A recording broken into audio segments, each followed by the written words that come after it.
আমরা সবাই জান্নাতে যেতে চাই, আমরা সবাই জাহান্নাম থেকে মুক্তি চাই, কিন্তু জান্নাতের পথে চলতে চাই না।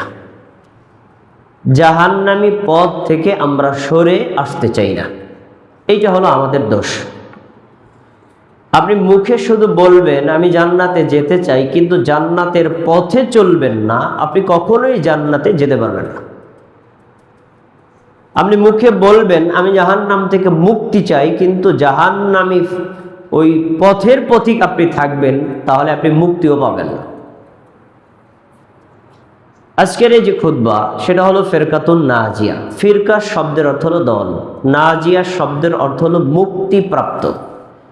কিসের থেকে মুক্তিপ্রাপ্ত? জাহান্নাম থেকে মুক্তিপ্রাপ্ত, অর্থাৎ জান্নাতি দল। রাসূলুল্লাহ সাল্লাল্লাহু আলাইহি ওয়াসাল্লাম একটি হাদিসের মধ্যে এ বিষয়ে তার সাহাবীদেরকে সতর্ক করেছেন। সাহাবীরাও ধারাবাহিকভাবে তাদের পরবর্তী প্রজন্মদেরকে সতর্ক করেছেন। একটা প্রসিদ্ধ হাদিস আপনারা জানেন, আমি সেই হাদিসটা বলেই তারপরে খুতবাটা শুরু করছি। সুনানে ইবনে মাজায় বর্ণিত আছে এবং সুনানে তিরমিজিতে বর্ণিত আছে। রাসূলুল্লাহ সাল্লাল্লাহু আলাইহি ওয়াসাল্লাম বলেছেন, ইহুদি জাতি তারা তাদের ধর্ম নিয়ে ৭১ দলে ভাগ হয়েছিল। এক দল গিয়েছিল জান্নাতে, বাকি ৭০ দল জাহান্নামে। খ্রিস্টান জাতি তারা তাদের ধর্ম নিয়ে ৭২ দলে বিভক্ত হয়েছিল। তার ভিতরে এক দল গিয়েছিল জান্নাতে, বাকি ৭১ দল জাহান্নামে। এরপরে আমাদের সম্পর্কে আমাদের নবী বলছেন, অচিরেই আমার উম্মত মানে উম্মতে মুহাম্মাদি তারা ধর্ম নিয়ে ৭৩ দলে অন্তর্ভুক্ত হবে। এই ৭৩ দলের মধ্যে এক দল জান্নাতি, বাকি ৭২ দল জাহান্নামী। এই পর্যন্ত গিয়ে যখন আমাদের নবী থেমে গেছেন, তখন সাহাবীদের মধ্যে প্রশ্ন করছেন, ক্বালু ইয়া রাসূলুল্লাহ ওমান হিয়া, আল্লাহ রাসূল ৭২ দল জাহান্নামী, ওদের সম্পর্কে আমাদের জানার কোনো দরকার নেই, কারণ আমরা জাহান্নামী হতে চাই না। আমরা জানতে চাই জান্নাতি দল তারা কারা। দুইটা জবাব আসছে। সুনানে ইবনে মাজাহ শব্দটা ওয়াহিয়াল জামাআহ, জান্নাতি তারা যারা জামায়াতবদ্ধভাবে ঐক্যবদ্ধভাবে নবীর সুন্নাত এবং সাহাবীদের জামাতকে আঁকড়ে ধরে থাকে। সুনানে তিরমিজিতে একটু অন্যভাবে শব্দ আসছে। তিনি বলেছেন, মা আনা আলাইহি ওয়া আসহাবি, আমি নবী আছি যেই পথ আর মতে, আর আমার সাহাবীরা আছেন যেই পথ আর মতে। এই পথ আর মতে থাকবে যারা জান্নাতি তারা। আচ্ছা, হাদিসটা আপনারা এর আগেও কয়েকবার শুনেছেন। আমি হাদিস থেকে কয়েকটা শিক্ষার কথা আপনাদেরকে বলব। ১ নম্বর, হেদায়েত পাওয়ার জন্য এই হাদিসটা একটা ডেডলাইন, একটা ব্রেকিং লাইন, একটা হাইলাইটকৃত একটা হাদিস। কোন মুসলিম যদি এই হাদিসটা নিয়ে একটু চিন্তা করে, হেদায়েত পাবে। ২ নম্বর, রাসূল সাল্লাল্লাহু আলাইহি সাল্লাম যখনই হাদিসটা বলেছিলেন, তখন সাহাবীরা ছিলেন একটি দলের অন্তর্ভুক্ত, সেখানে কোনো আলাদা বিভক্তি ছিল না। কিন্তু তিনি হাদিসটা উল্লেখ করেছেন ভবিষ্যৎবাণী হিসেবে, এক সময় মুসলিমরা বিভক্ত হয়ে যাবে। ৩ নম্বর শিক্ষা, তিনি বলেছেন ৭৩ দলের মধ্যে এক দল জান্নাতি আর বাকি ৭২ দল জাহান্নামী। আচ্ছা, তাহলে এখান থেকে আরেকটা কথা পাওয়া যায়, এক দল যেহেতু জান্নাতি, বাকি ৭২ দল জাহান্নামী, তাহলে জান্নাতি লোকদের অনুসারী বেশি নাকি জাহান্নামী লোকদের অনুসারী বেশি? উত্তর, জাহান্নামী বেশি। তারপরে এই যে ৭৩ দল, এই পর্যন্ত কি সীমাবদ্ধ না আরো বেশি বিভক্ত হবে মুসলিম জাতি? উত্তর, আকীদাগতভাবে কিয়ামত পর্যন্ত মুসলিমরা 73 দলে ভাগ হবে, এর চেয়ে বেশি বাড়বে না। আমলগতভাবে বিভক্তি আরো হতে পারে।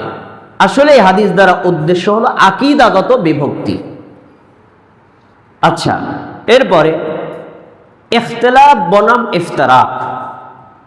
মুসলিমদের মধ্যে কোরআন হাদিস পড়ার পরে বুঝের মধ্যে পার্থক্য থাকতে পারে, এটা হলো মত পার্থক্য, কিন্তু এই বুঝের মত পার্থক্যের কারণে দলভেদ হবে না। ইসলামের দলভেদ হারাম, বুঝ ভিন্ন হতে পারে। আপনি একটা হাদিস পড়েছেন, আমি একভাবে বুঝেছি, আপনি ভিন্নভাবে বুঝেছেন, কিন্তু আপনি আমি একই দল। যখন আমরা দল আলাদা হয়ে যাবে তখন হারাম, কিন্তু ইখতিলাফ এটা হতে পারে বুঝের ভিন্নতার কারণে। তারপরে কথা হলো, এই হাদিস স্পষ্ট বোঝা যাচ্ছে যে জান্নাতি দল একটি, জাহান্নামী দল হলো 72টি। এখন এই জান্নাতি দল যেটা, এটার নাম হলো নাজি ফেরকা, জাহান্নাম থেকে মুক্তিপ্রাপ্ত ফেরকা। এখন প্রশ্ন হলো, কোন মুসলমান যদি এই হাদিসটা একটু চিন্তা করে, রাসূল যখন এই হাদিসটা বলেছিলেন তখন মুসলিমরা বিভক্ত ছিল না। বর্তমানে মুসলিমরা অলরেডি 73 দলে বিভক্ত হয়ে গেছে। আমি আছি কোন দলে? আমি কি ওই 72 জাহান্নামী ফেরকার অন্তর্ভুক্ত, নাকি ওই জান্নাতি ফেরকার অন্তর্ভুক্ত? এই চিন্তা, এই গবেষণা, এই ধ্যান ধারণা নিয়ে কেউ যদি একটু মাঠে নামে, আল্লাহ তাকে হেদায়েত দিবে। আর যদি কোনোদিনই চিন্তা না করে, তার নিজের মতো করে ধর্ম পালন করে, সে কি জাহান্নামী ফেরকার অন্তর্ভুক্ত না যে জান্নাতি ফেরকার অন্তর্ভুক্ত, এইটা নিয়ে সে কখনো না ভাবে, তাহলে সে কখনো বুঝতেই পারবে না সে অলরেডি জাহান্নামী ফেরকার অন্তর্ভুক্ত আছে। আরেকটি কথা খুব গুরুত্বপূর্ণভাবে বলে রাখি, যখন আমাদের নবীকে সাহাবীরা জিজ্ঞেস করছেন আল্লাহ রাসূল জান্নাতি দল কারা, তখন তিনি এমন একটা শব্দ বলেছেন, এই শব্দ দিয়ে দলের নাম বানানোর কোনো সুযোগ নাই। তিনি কি বলেছেন? মা আনা আলাইহি ওয়া আসহাবি, আমি আছি যেই পথে, আমার সাহাবীরা আছে যেই পথে, এই পথে থাকবে যারা, তারাই হলো জান্নাতি। এজন্য এই শব্দ দিয়ে নিজের দলের নামকরণ করার কোনো সুযোগ নাই। তাহলে এর ভিতরে আছে কি? এটার ভিতরে আছে হলো আকীদা, মানহাজ। এই আকীদা এবং মানহাজ, এটা দিয়ে নামকরণ করার কিছুই নাই। এটা হলো হৃদয়ে ধারণ করার বিষয় আর আমল করার বিষয়, প্রমাণ দিতে হবে।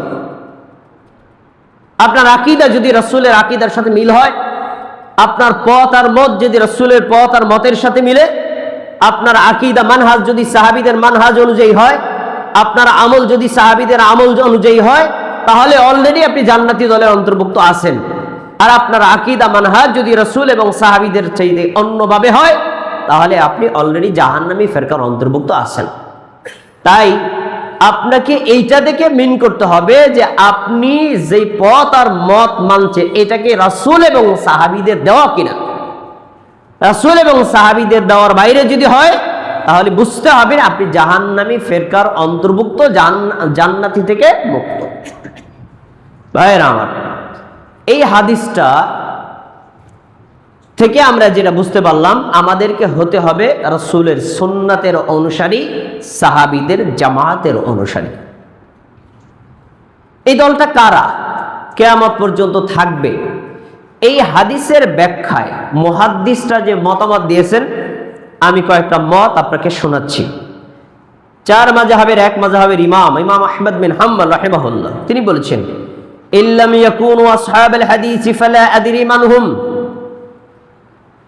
জান্নাতি ফেরকা, জাহান্নামী থেকে মুক্তিপ্রাপ্ত ফেরকা, তারা যদি হাদিসের অনুসারী না হয়, তারা কারা আমি তাদেরকে চিনি না।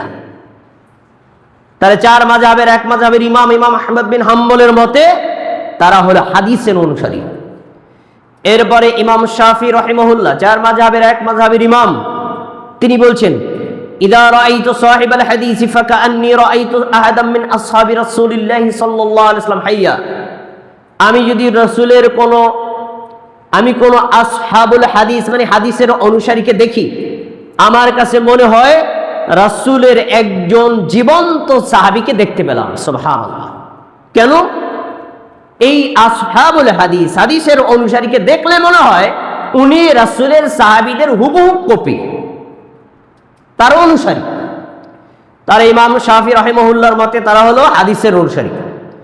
ইমাম আবু দাউদ রাহিমাহুল্লাহ বলেন, লাউলা হাযিহিল ইসাবাতু লান দারাসাল ইসলাম ইয়ানি আসহাবুল হাদিস, হাদিসের অনুসারী যদি পৃথিবীতে না থাকতো তাহলে এই পৃথিবী থেকে ইসলাম ডিলেট হয়ে যেত। তাহলে ইমাম আবু দাউদ রাহিমাহুল্লাহর মতে আহলুল হাদিস বা আসহাবুল হাদিস বা হাদিসের অনুসারী যারা, তারাই হলো প্রকৃত ইসলামের ধারক আর বাহক। এরা না থাকতে বেদাতীরা ইসলামটাকে বেদাত দিকে পরিপূর্ণ করে ফেলতো। তাহলে ইমাম আবু দাউদের মতে জাহান্নাম থেকে মুক্তিপ্রাপ্ত ফেরকা, জান্নাতি ফেরকা হলো হাদিসের অনুসারী। এবার আসুন, ভারত, বাংলাদেশ, পাকিস্তানে একজন ব্যক্তিকে অনেক বেশি মূল্যায়ন করা হয়, তাকে বলা হয় বড় পীর আব্দুল কাদের জিলানী। তিনি যদি বড় পীর হয় তাহলে ছোট পীর মেজ পীরকে, এটা আমি জানি না, কারণ বাংলাদেশের ছোট পীর মেজ পীর বলতে কোনো পীর নাই, সবাই বড় পীর। এরাই আবার বলে শেখ আব্দুল কাদের জিলানী বড় পীর। তাদের বড় পীর কি বলছে শোনেন। এই শেখ আব্দুল কাদের জিলানী রাহিমাহুল্লাহ তিনি একটা কিতাব লিখেছিলেন, কিতাবের নাম গুনিয়াতুত তালিবিন। তিনি সেখানে উল্লেখ করেছেন, ওয়াম্মাল ফিরকাতুন নাজিয়াতু ফাহিয়া আহলুস সুন্নাতি ওয়াল জামাআহ, জান্নাতি ফিরকা, জাহান্নাম থেকে মুক্তি ফিরকা হলো কারা? যারা আহলুস সুন্নাত, নবীর সুন্নাতের অনুসারী, ওয়াল জামাআত, সাহাবীদের জামাতের অনুসারী। তারপরে তিনি বলছেন, ওয়া আহলুস সুন্নাতি লা ইসমা লাহুম ইল্লা ইসমুন ওয়াহিদুন, আহলুস সুন্নাতের একটাই নাম, ওয়া হুয়া আসহাবুল হাদিস, তাহলে হাদিসের অনুসারী। তাহলে শেখ আব্দুল কাদের জিলানী রাহিমাহুল্লাহ বুঝাতে চাইলেন জান্নাতি ফিরকা কারা? যারা আহলুস সুন্নাত ওয়াল জামাত। আর আহলুস সুন্নাত ওয়াল জামাত কারা? যারা হাদিস মেনে চলে, হাদিসের অনুসরণ করে। আচ্ছা, এবার আসুন, ভারত, বাংলাদেশ, পাকিস্তানে এক বড় মুহাদ্দিসের নাম হানাফি বা সালাফি, সবাই যাকে সম্মান করে, শ্রদ্ধা করে, তিনি হলেন শেখ ওয়ালিউল্লাহ মুহাদ্দিস দেহলভী রাহিমাহুল্লাহ। তিনি একটা বিখ্যাত কিতাব লিখেছেন হুজ্জাতুল্লাহিল বালিগা। এই হুজ্জাতুল্লাহিল বালিগার মধ্যে তিনি যারা জান্নাতি ফিরকা তাদের পরিচয় তুলে ধরেছেন। তিনি বলছেন, ওয়াল ফিরকাতুন নাজিয়াতু হুমুল আখিযুনা ফিল আকীদাতি ওয়াল আমালি জামিআন বিমা যাহারা মিনাল কিতাবি ওয়াস সুন্নাহ। জাহান্নাম থেকে মুক্তিপ্রাপ্ত ফিরকা বা জান্নাতি ফিরকা তারা যারা আকীদার ক্ষেত্রে, আমলের ক্ষেত্রে কোরআন এবং হাদিসে যেভাবে আছে ওইভাবে মেনে নেয়, ওইভাবে বিশ্বাস করে, ওইভাবে আমল করে। কোনো বিকৃত, কোনো পরিবর্তন, কোনো পরিবর্তন, কোনো কমানো, কোনো বাড়ানোর মধ্যে তারা যায় না, যেভাবে আছে ওইভাবে। আচ্ছা, তারপরে তিনি বলছেন, যারা আলাইহি জামহুরুস সাহাবা ওয়াত তাবিঈনা ওয়া ইন ইখতালাফু বাইনাহুম, সাহাবীরা কোরআন এবং সহিহ হাদিসে যা পেতেন তাই তারা বিশ্বাস করতেন, তাই তারা আমল করতেন, এবং তাবেঈরা কোরআন এবং সহিহ হাদিসে যা পেতেন তাই তারা বিশ্বাস করতেন, তাই তারা আমল করতেন, কোনো বিকৃত সাধন করতেন না, যদিও আমলগত দিক থেকে, বুঝার দিক থেকে তাদের মধ্যে মতভেদ ছিল। তাহলে শেখ ওয়ালিউল্লাহ মুহাদ্দিস দেহলভী রাহিমাহুল্লাহর মতে জান্নাতি ফিরকা বা জাহান্নাম থেকে মুক্তি ফিরকা হলো তারা যারা আকীদার ক্ষেত্রে কোরআনের হুবহু কপি করে, যারা আমলের ক্ষেত্রে এবং আকীদার ক্ষেত্রে হাদিসের হুবহু কপি করে, কোনো পরিবর্তন করে না। এই জায়গাতে আমি একটা উদাহরণ দিয়ে আপনাদেরকে বুঝাবো, তাহলে আপনাদের বুঝতে সুবিধা হবে। এই যে শেখ ওয়ালিউল্লাহ মুহাদ্দিস দেহলভী রাহিমাহুল্লাহ, তিনি যে জান্নাতি ফিরকা, জাহান্নামী ফিরকার পরিচয় তুলে ধরতে গিয়ে দুইটা কথা বলেছেন। কোরআন এবং সহিহ হাদিসে যা আছে তা স্বাভাবিক অর্থে বিশ্বাস করে, বিকৃত করে না। এরা হলো জান্নাতি। এরা কারা? দেখুন, আমি একটা আয়াত বলছি, তারপরে অনুবাদ বলছি। সূরাতুল মুলকের 1 নম্বর আয়াত যখন আমাদের দেশের বিভিন্ন মেম্বার থেকে পাঠ করা হয়, খতিবদের মুখে আপনারা শুনবেন, বলে কি, তাবারাকাল্লাযী বিয়াদিহিল মুলক। অনুবাদ বলছেন তাদের মতো করে, বরকতময় সেই আল্লাহ যে আল্লাহর কুদরতি হাতে রাজত্ব। খেয়াল করে শোনেন সবাই, বরকতময় সেই আল্লাহ যে আল্লাহর কুদরতি হাতে রাজত্ব। এখানে তারা কি বলেছেন? কুদরতি হাত। কিন্তু আপনি কোরআনের আয়াত দেখেন, সেখানে বলছে তাবারাকাল্লাযী বিয়াদিহিল মুলক, বরকতময় ওই আল্লাহ যে আল্লাহর হাতে রাজত্ব। এখন আপনারা বলেন, কোরআনে কুদরত শব্দটা নাই, আর অনুবাদ করার সময় হুজুর কি বলছে? কুদরতি হাত। উনি কি কোরআনের হুবহু অনুসরণ করেছে না বিকৃত করেছে? আমার কথা অনেকে বুঝে নেই। উনি কি কোরআনে যেভাবে আছে ওইভাবে বলেছে না বিকৃত করেছে? বিকৃত করেছে। তার মানে আল্লাহর নাম, আল্লাহর গুণ, আল্লাহর সিফাত এবং আমল আকীদার বিষয়ে কোরআন যেভাবে বলবে ওইভাবে যারা কপি করবে তারা হলো জান্নাতি ফিরকা, যারা বিকৃত করবে ওরা জাহান্নামী ফিরকা। আমাদের দেশের বেশিরভাগ মসজিদের ইমাম, খতিব, মুসল্লি তারা এই বিকৃত ফিরকার অন্তর্ভুক্ত। তারা কোরআনে যেভাবে আল্লাহ বলেছেন ওইভাবে না বলে তারা এটা বিকৃত করে। মানে আল্লাহর কুদরতি চেহারা, আল্লাহর কুদরতি পা, আল্লাহর কুদরতি হাত, এইভাবে যে কুদরতি করে বিকৃত করা হয়, শাইখ ওয়ালিউল্লাহ মুহাদ্দিস দেহলভী বললেন এভাবে বিকৃত করে যারা জাহান্নামী ফিরকা তারা, আর কোরআনে যেভাবে আছে ওইভাবে বলে যারা, ওইভাবে বিশ্বাস করে যারা, তারাই হলো জান্নাতি ফিরকা। আলহামদুলিল্লাহ, যারা ভারত, বাংলাদেশ, পাকিস্তানে আহলে হাদিস বলে পরিচিত, তারা কোরআনুল কারীম এবং হাদিসে আল্লাহর নাম, গুণ, সিফাত যেভাবে আছে ওইভাবে বলে, ওইভাবে বিশ্বাস করে, কোনো বিকৃত করে না, পরিবর্তন করে না। এটাই প্রমাণ এরাই হলো জান্নাতি ফিরকার অনুসারী। ভাইরা আমার, এতক্ষণ পর্যন্ত একটা হাদিস এবং হাদিসটার ব্যাখ্যায় মুহাদ্দিসদের বক্তব্য আপনাদের সামনে পেশ করে